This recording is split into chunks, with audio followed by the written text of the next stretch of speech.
नमस्कार दोस्तों, आज हम बात करेंगे the power of subconscious mind किताब के चैप्टर नंबर 4 की, जिसमें जिसमें बताया गया है कि प्राचीन समय में मानसिक उपचार कैसे किया जाता था। दोस्तों, वीडियो शुरू करने उससे पहले आप हमारे चैनल रीडर्स आर लीडर को सब्सक्राइब और वीडियो को लाइक कर दीजिए। दोस्तों, तो आज का टॉपिक है कि प्राचीन समय में उपचार कैसे किया जाता था। सदियों सदियों से सभी देशों के व्यक्तियों का स्वभाव विश्वास था कि उनके पास आसपास ही उपचार शक्ति का अस्तित्व है, जो क्रियाओं और मनुष्य के शरीर में होने वाली संवेदनाओं को वापस स्वाभाविक अवस्था में ला सकती है। उनका विश्वास था यह अनोखी शक्ति का आवाहन कुछ विशेष परिस्थितियों में किया जा सकता है और इसके पश्चात मानवीय पीड़ाओं कम होने लगेंगी। सभी देशों का इतिहास इस विश्वास का समर्थन करता है और इसके लिए साक्ष्य भी देता है। कहा जाता है कि विश्व के शुरू के इतिहास में मनुष्यों पर अच्छा या बुरा प्रभाव अथवा बीमारी या उपचार करने की गुप्त शक्तियाँ केवल पादरियों अथवा सभी देशों के पवित्र मनुष्यों के पास निहित थी। बीमार को ठीक करने की शक्ति उन्हें सीधी ईश्वर से मिलती थी और उपचार करने की प्रक्रियाओं ने भगवान को विभिन्न तरह से अर्पण, जिससे कई प्रकार से रीति रिवाज जैसे सर में हाथ रखना, मंत्र अथवा झाड़ फूक, ताबीज बनाना, मंत्रित ताबीज की अंगूठियां, पुराने अवशेष और प्रतिमाओं की पूजा करना था। उदाहरण के रूप में प्राचीन मंदिरों में धर्मों के पुराने पंडित अपने मरीजों को नशे की दवाइयां देते थे और मरीज के सोने से पहले उसे सम्मोहित करके उन्हें कहते थे कि नींद में ईश्वर उसके पास आएगा और उन्हें स्वस्थ करेगा। इसी प्रकार कई अन्य उपचार होते थे। जाहिर है, ऐसा अवचेतन मस्तिष्क को एक असरदार सुझाव का कार्य होता था। निश्चित समय रहस्यमय अनुष्ठान के पश्चात हेकेटी के भक्तगण अपनी निद्रावस्था में देवी के दर्शन करते, बशर्ते सोने से पहले उन्होंने अजीबोगरीब और अद्भुत निर्देशों के अनुसार देवी की पूजा की हो। उन्हें कहा जाता था कि चांदनी रात में गिरगिट को गोद, इत्र और लोबान को खुली हवा में पीसें। इस पवित्र प्रक्रिया द्वारा कई मामलों में उपचार होने की सूचना मिली। जाहिर है, उपरोक्त बताई गई इस तरह की अजीब प्रक्रियाओं और सदियों से ऐसा देखा गया है कि जिन मामलों में प्रशिक्षित चिकित्सकों को सफलता नहीं मिली, वह अनौपचारिक उपचार करने वाले को अद्भुत परिणाम मिले हैं। यह सोचने का एक कारण है दुनिया के सभी हिस्सों के आरोग्य साधक किस प्रकार से अपने इलाज को प्रभावी बनाते हैं। बीमार व्यक्ति का अंधविश्वास इन सब उपचारों का कारण है, जो उनके अवचेतन मस्तिष्क में स्थिर उपचार शक्ति का उत्सर्जन करता है। इनमें से प्रयोग में लाए गए कई उपाय और तरीके अजीब और अद्भुत थे, जिन्होंने मरीजों की कल्पनाशीलता को बढ़ावा दिया, जिसके फलस्वरूप उनकी भावना को उत्साह मिला। इनमें से कई प्रयोग में लाए गए कई उपाय और तरीके अजीब और अद्भुत थे, जिन्होंने मरीजों की कल्पनाशीलता को बढ़ावा दिया, जिसके फलस्वरूप उनकी भावना को उत्साह मिला। मस्तिष्क की इस अवस्था ने अच्छे स्वास्थ्य के सुझाव सुगम बनाए, जिससे मरीज के चेतन और अचेतन मन दोनों ने स्वीकार किया। इस विषय को अगले अध्याय में विस्तार से बताया जाएगा। बाइबल की रिपोर्ट में अवचेतन शक्ति का उपयोग। जिन चीज़ों की आप इच्छा करते हैं, जब आप उनके लिए प्रार्थना और विश्वास करते हैं कि वह आपको मिला है, तो वह आपको निश्चित ही मिलेगा। इनके काल पर गौर करें। प्रोत्साहित लेखक हमें यह तथ्य कि हमारी इच्छाएं पहले से ही पूरी और मिल गई हैं और हम कि अपने इसको पहले से ही इसको पूरा कर लिया है, इस पर विश्वास और इसे सच की तरह स्वीकार करने के लिए कहता है, और कहता है कि इसकी प्राप्ति एक वस्तु के रूप में हमें भविष्य में मिल जाएगी। इस तकनीक की सफलता इस सोच, विचार और इस छवि के पक्के यकीन पर आधारित है। यह छवि पहले से ही मस्तिष्क में मौजूद है। किसी भी वस्तु के मस्तिष्क की दुनिया में एक पदार्थ के रूप में होने के लिए इसे यह यहाँ पहले से ही उपस्थित है की तरह सोचा जाना चाहिए। यहाँ कुछ गुप्त शब्दों में से एक संक्षिप्त और विशिष्ट निर्देश, जिसमें विचार की रचनात्मक शक्ति को प्रयोग करते हुए इस विशिष्ट चीज जिसकी आप इच्छा रखते हैं उसे अवचेतन पर छापा जाता है। आपकी सोच, विचार, योजना और ध्येय अपने स्तर पर उतना ही सच है जितना आपका हाथ अथवा आपका दिल। निम्न बाइबल पर आधारित तकनीक से आप वे सब स्थितियां, परिस्थितियां अथवा ऐसी कोई भी चीज जो विपरीत परिस्थितियां ला सकती हैं, समाप्त कर सकते हैं। ऐसी भावनाओं को अपने मस्तिष्क से पूरी तरह समाप्त कर सकते हैं। आप एक बीज अपने मस्तिष्क में बो रहे हैं, जो यदि आप इसे बिना परेशान किए छोड़ दें, यह आवश्यक एक बाह आनंद में बदलेगा। इसके मुख्य शर्त, जिस पर जीसस ने जोर दिया था, एक विश्वास था। आप बाइबल में बार बार पढ़ते हैं, आपके विश्वास के अनुसार इसे आपके लिए किया जाता है। यदि आप ज़मीन पर विशिष्ट प्रकार का बीज बोते हैं, आपको विश्वास होता है कि वे अपने बीज की तरह बढ़ेंगे। बीज इसी प्रकार कार्य करते हैं, उन्हें वृद्धि और खेती के नियम पर विश्वास है। आपको पता है कि बीज अपने किस्म की तरह उगेंगे। विश्वास, जैसा कि बाइबल में कहा गया है कि सोच का एक तरीका है, मस्तिष्क भी अभिव्यक्ति एक आंतरिक निश्चितता, यह जानते हुए कि वे विचार जिसे आप पूर्ण रूप से अपने चेतन मन में स्वीकारते हैं, वह आपके अवचेतन मस्तिष्क में समाविष्ट होकर प्रकट हो जाते हैं। विश्वास एक प्रकार से जिसे आपका तर्क और विवेक नकारता है, उसे सच की तरह स्वीकारता है। जैसे चेतन मन के छोटे तार्किक विश्लेषणात्मक तथ्यों को छोड़कर अपने चेतन मस्तिष्क की आंतरिक शक्ति के अभिव्यक्ति को स्वीकारता है। बाइबल का उत्कृष्ट उदाहरण में दर्ज किया गया है। और जब वह घर में आया, तब अंधा व्यक्ति उसके पास आया और जीसस ने उससे कहा, क्या आपको विश्वास है कि मैं यह कर सकता हूँ? उन्होंने उससे कहा, हाँ मेरे लॉर्ड। तब जीसस ने यह कहते हुए उनकी आंखों को छुआ और कहा, आपके विश्वास के अनुसार ऐसा ही, और उनकी आंखें खुल गई। जीसस ने यह कहते हुए फौरन उन्हें ऊर्जा दी कि ध्यान रखना, किसी भी मनुष्य को इसके बारे में पता ना चले। आपके विश्वास के अनुसार ऐसा ही हो। इन शब्दों से आप देखते हैं कि जीसस वास्तव में अंधे व्यक्ति के अवचेतन मन से सहयोग की याचना कर रहे थे। उनका विश्वास, उनकी गहरी उम्मीदें, उनकी आंतरिक भावना, उनकी अंदर की आस्था कि कुछ अद्भुत होगा, उनकी प्रार्थना का जवाब मिलेगा, और ऐसा ही हुआ। यह उपचार की समयबद्ध तकनीक और पूरी दुनिया में हर धर्म के आस्था वाले लोग, सभी आरोग्य साधक समूह इसका उपयोग करते हैं। इन शब्दों देखें कि कोई मनुष्य इसे ना जान पाए। जीसस ने अभी ठीक हुए मरीजों को अपने स्वस्थ होने को किसी को ना बताने के लिए इसलिए कहा, क्योंकि उन्हें शक और अपमानजनक आलोचना और अविश्वसनीयता से देखा जाएगा। यह उनकी उपलब्धि का लाभ जो उन्हें जीसस के हाथों के द्वारा मिला, उसे अवचेतन मस्तिष्क के अंदर का भय, संदेह और चिंता पैदा करके खत्म करा जा सकता था। जिस अधिकार और शक्ति से उसने अपवित्र आत्माओं को आदेश दिया, वे बाहर निकल आई। जब बीमार जीसस के पास स्वस्थ होने के लिए आए, उनका उपचार उनके अपने विश्वास से हुआ, जिससे जीसस का विश्वास और अवचेतन मस्तिष्क की उपचार शक्ति की समझ भी शामिल थी। जो कुछ भी उनसे उसने इच्छा की, अंदर से उसने इसे सच समझा।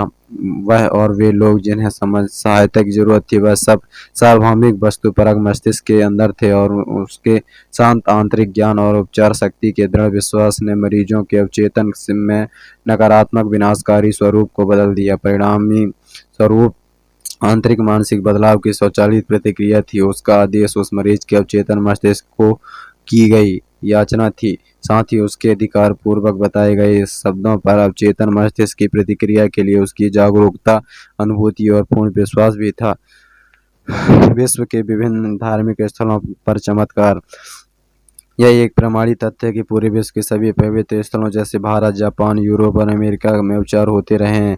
मैं जापान के अनेक प्रसिद्ध पवित्र स्थलों पर गया हूँ। विश्व प्रसिद्ध दियाबत्सु नामक तीर्थ स्थान में भगवान बुद्ध की पीतल की विशालकाय दिव्य प्रतिमा है, जिसमें बुद्ध हाथ मोड़े हुए बैठे हैं और उनके मुख गहरे परमानंद ध्यान की मुद्रता में है। यह प्रतिमा इसे महान बुद्ध के नाम से जाना जाता है। यहाँ मैंने जवान और वृद्ध लोगों को उनके चरणों में धन, फल, चावल और संतरे आदि फलों को चढ़ाते हुए देखा। मोमबत्तियां और धूप अगरबत्ती जलाकर दया की याचना करते हुए देखा। गाइड ने एक युवा लड़की की अर्चना के बारे में बताया। जब एक प्रार्थना की धीमी आवाज में बोल रही थी, उस पर उसका सर झुका हुआ था। उसने आहुति के रूप में उन पर 2 अंतरे चढ़ाए। उसने मोमबत्ती भी चढ़ाई। गाइड ने बताया कि उसने अपनी आवाज खो दी थी कि और इस मंदिर में उसकी आवाज वापस आई। वह भगवान बुद्ध को अपनी आवाज वापस आने पर आपको धन्यवाद दे रही थी। उसको पूर्ण विश्वास था कि यदि वह कुछ विशिष्ट धार्मिक क्रिया व्रत और उन पर कुछ आहुति देने का संकल्प लेगी, तो महात्मा बुद्ध उसकी गाना गाने की आवाज को वापस ला देंगे। इन सब चीजों ने उनके मन में विश्वास और उम्मीद जगाने में मदद की, जिसे उसका मन इस तरह की सोच के लिए तैयार हो गया। उसके अवचेतन मन ने उसके विश्वास पर अपनी प्रतिक्रिया दी। इसी प्रकार के अन्य काल्पनिक शक्ति और अन्य विश्वास के बारे में उदाहरण के तौर पर अपने एक रिश्तेदार का केस बताता हूँ जिसे टीबी की बीमारी थी।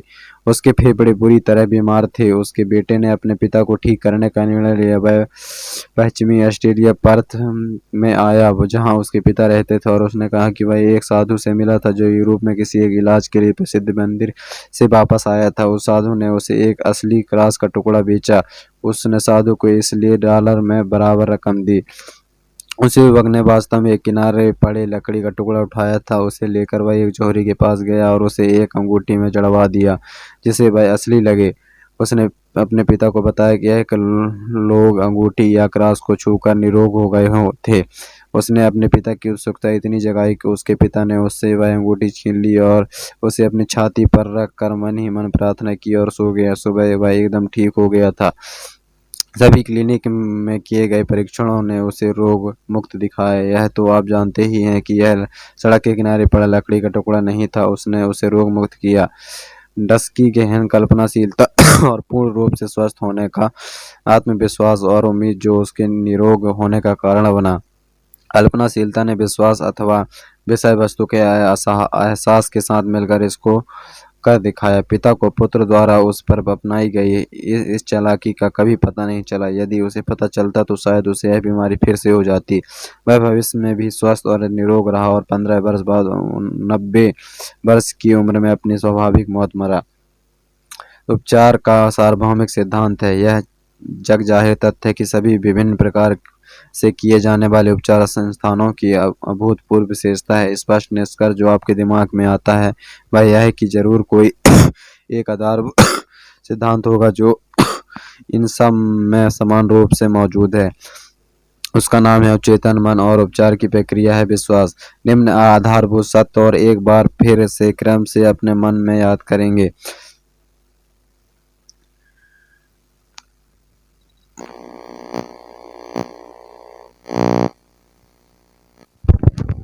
सर्वप्रथम कि आपके पास मानसिक कार्य है जिन्हें हम चेतन मन और दूसरे का अवचेतन मन को नाम से अलग अलग पहचानते और अंतर करते हैं।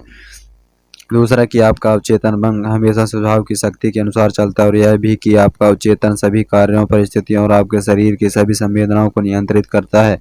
मेरा विश्वास है कि इस पुस्तक के सभी पाठक इस तथ्य सत्य से परिचित हैं कि सम्मोहित विषय वस्तु के अंदर सुझावों द्वारा किसी भी बीमारी के लक्षणों को भरा जा सकता है। उदाहरण स्वरूप एक अधीन व्यक्ति के अंदर सम्मोहित अवस्था में तेज ज्वर, लाल चेहरा या सर्द के कंपन सुझाव के अनुसार विकसित किया जा सकता है।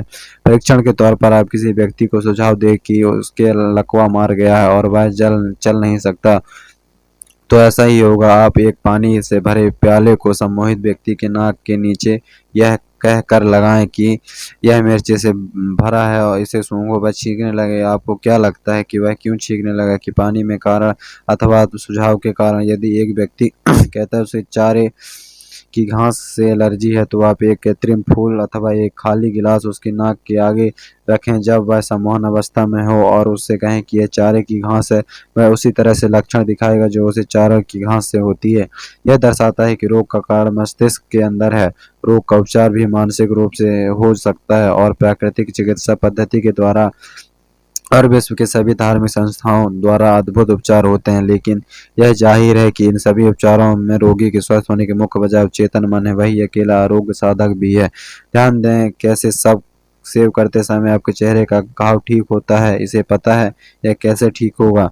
डॉक्टर घाव की मरहम पट्टी करता है और कहता है प्रकृति इसे ठीक करती है। प्रकृति का अर्थ प्राकृतिक नियम, चेतन मन का नियम अथवा स्व संरक्षण जो कि अवचेतन मस्तिष्क का कार्य है। प्रकृति का पहला नियम आत्म संरक्षण की सहज प्रवृत्ति। आपकी सबसे मजबूत प्रवृत्ति ही सभी स्व सुझावों की सबसे बड़ी और शक्तिशाली है। व्यापक रूप से विभिन्न सिद्धांत, विभिन्न धार्मिक संप्रदायों और प्रार्थना के सिद्धांत वाले वर्गों द्वारा वर्णित अनेकानेक सिद्धांतों पर बृहद रूप से चर्चा करना बेहद और गैर दिलचस्प, उकताने वाले और गैर लाभकारी होगा। बहुत सारे हैं जिनका दावा है कि क्योंकि उनके सिद्धांत ने परिणाम दिए हैं अतएव वही सही है। यह जैसा कि इस अध्याय में समझाया गया है यह सच नहीं हो सकता। आप जानते हैं कि यहाँ बहुत से प्रकार के उपचार हैं। फ्रांस एंटॉन मेस्मर एक ऑस्ट्रिया का चिकित्सक जिसने फ्रांस में कार्य किया, उसे पता चला कि रोगी के शरीर पर चुंबक लगाकर वह चमत्कारी रूप से रोग को ठीक कर सकता है। उसने कई अन्य शीशे और धातुओं के टुकड़ों की मदद से रोग ठीक किए। उसने इन सब उपायों को बंद किया और दावा किया कि उसके उपचार जानवर के चुंबकीय शक्ति के कारण हुए थे। उसने तर्क दिया कि यह पदार्थ रोग ठीक करने वाले व्यक्ति से मरीज की तरह प्रक्षेपित थे। इसके बाद से उसका उनका रोग दूर करने का तरीका सम्मोहन द्वारा होने लगा, जिसे उन दिनों मंत्र मुग्ध करना कहा जाता था। अन्य चिकित्सकों ने कहा कि उनके सब उपचार उनके सुझाव का कारण थे, इसके अलावा और कुछ नहीं। इन सभी समूहों जैसे मनोवैज्ञानिक, मनोचिकित्सक, अस्थि रोगी विज्ञानी, दवा पद्धति वाले चिकित्सक और सभी चर्च एवं सार्वभौमिक शक्ति जो कि अवचेतन मस्तिष्क में स्थित है उन उसका उपयोग उपचार के लिए कर रहे थे। हर कोई यह कहता था कि उपचार उनके सिद्धांत के कारण हुआ है। एक निश्चित सकारात्मक मानसिक प्रवृत्ति, एक आंतरिक प्रवृत्ति अथवा सोचने की पद्धति जिसे विश्वास कहते हैं, रोगी को ठीक करती है। उपचार की बजाय एक दृढ़ उम्मीद है जो कि अवचेतन मन को उपचारित शक्ति के उत्सर्जन के लिए एक शक्तिशाली सुझाव देता है। एक व्यक्ति किसी दूसरे व्यक्ति से निरोगी नहीं होता। यह सत्य है कि उसका कोई अपना सिद्धांत व तरीका हो सकता है। निरोगी होने की केवल एक प्रक्रिया वह है विश्वास। यह केवल एक उपचारिक शक्ति है। वह है आपका अवचेतन मस्तिष्क। आप सिद्धांत और तरीका चुनिए। आप निश्चित रहिए कि यदि आपको विश्वास है तो आपको परिणाम मिलेगा। पैरासेल्सस के विचार। फिलिपस पैरासेल्सस एक मशहूर स्विस रसायनविद और चिकित्सक थे जिनका जीवन अपने समय में वह एक महान आरोग्य साधक थे। जब उन्होंने यह शब्द कहे थे कि वह अब एक ज्ञात वैज्ञानिक सत्य हैं, चाहे आपके विश्वास की वस्तु सत्य अथवा नकली हो, आपको दोनों स्थिति में परिणाम एक ही प्रभाव का मिलेगा। इसलिए यदि मैं संत पीटर की मूर्ति पर विश्वास करता हूँ, जैसा कि मैं स्वयं साकार संत पीटर पर करता, मुझे उसी प्रकार का नतीजा मिलता जो मुझे संत पीटर को करने पर मिलता। लेकिन यह अंधविश्वास है। विश्वास फिर भी चमत्कार पैदा करता है, चाहे वह सच हो या झूठ। चमत्कार हमेशा एक सा ही करेगा। पैरासेल्सस के विचारों को 6ठी शताब्दी में पीत्रो पोम्पोनांजी, जो कि इटली के एक दार्शनिक और पैरासेल्सस के समकालीन थे, ने भी दोहराया था। हम आसानी से वैसा ही अद्भुत प्रभाव पैदा कर सकते हैं जैसा विश्वास और कल्पना पैदा कर सकती है, विशेषकर जब इन दोनों गुणों को विषय और उस व्यक्ति जो उसे प्रभावित करता है उसके बीच आदान प्रदान किया गया हो। उपचार की बजाय उन विशिष्ट अवशेषों की शक्ति है जो कि उनकी कल्पनाशीलता और विश्वास के प्रभाव के कारण था। नीम, हकीम और दार्शनिक जानते हैं कि यदि किसी भी कंकाल की हड्डी को किसी संत की हड्डियों की जगह रख दिया जाए तब भी रोगी को किसी भी प्रकार से कम फायदा नहीं होगा यदि उन्हें विश्वास है कि यह सच में अवशेष है। फिर यदि आपको संत की हड्डियों पर उपचार करने का यकीन है अथवा यदि आपको किसी विशेष जल के प्रभावी होने का विश्वास है तो आपको परिणाम मिलेगा, क्योंकि आपके अवचेतन मस्तिष्क को एक शक्तिशाली सुझाव दिया गया है। यह अवचेतन मन है जो उपचार करता है। बर्नहम के प्रयोग। हिप्पोलाइट बर्नहम नैन्सी ने मेडिसिन के प्रोफेसर थे। चिकित्सक ने महिला मरीज को सुझाव अवचेतन मस्तिष्क द्वारा दिया। हम अपने सुझावात्मक चिकित्सा में एक व्यक्ति की कहानी बताते हैं जिसे जबान का लकवा मार गया था और किसी भी प्रकार का इलाज उस पर कारगर नहीं हुआ। डॉक्टर ने मरीज को बताया कि उसके पास एक नए तरह का उपकरण है जो उसे ठीक करेगा। कुछ क्षणों बाद वह खुशी से चिल्लाई कि वह एक बार फिर से अपनी जबान पर हर तरफ हिला सकती है। हमारे इन मामलों में बर्नहम बताते हैं एक ही प्रकार का तथ्य मिलेगा। एक जवान लड़की मेरे ऑफिस में आई। 4 महीनों से उसकी बोलने की शक्ति पूरी तरह से खत्म हो गई थी। उसका निदान करने के पश्चात मैंने अपने छात्रों को बताया कि कभी कभी ना बोलने की स्थिति बिजली के द्वारा त्वरित फल देती है। केवल सुझाव का प्रभाव भी काम कर सकता है। मैंने एक प्रेरक उपकरण मंगाया। मैंने अपना हाथ उसके गले पर फेरा और थोड़ा हिलाया और कहा, अब तुम जोर से बोल सकती हो। उसी क्षण मैंने उससे आ, फिर बा और फिर मारिया कहलवाया। वह बिना रुके स्पष्ट रूप से बोलने लगी। उसे उसकी खोई आवाज वापस आ चुकी थी। वहाँ वारन मरीज का विश्वास और उम्मीद की शक्ति के बारे में बता रहे थे। यह अवचेतन मन के लिए एक शक्तिशाली सुझाव की तरह काम करता था। सुझाव से छाले को पैदा करना। बर्नहम ने बताया कि उसने एक मरीज की गर्दन के पीछे एक डाक खाने का टिकट लगाते हुए मरीज को सुझाव दिया कि यह एक उड़ने वाला प्लास्टर है और वहां एक छाला पैदा किया। इस बात को कई प्रयोगों और उन्होंने सिद्ध किया है और यकीन दिलाया है कि मरीजों को सुझाव देकर आकार में परिवर्तित करना संभव है।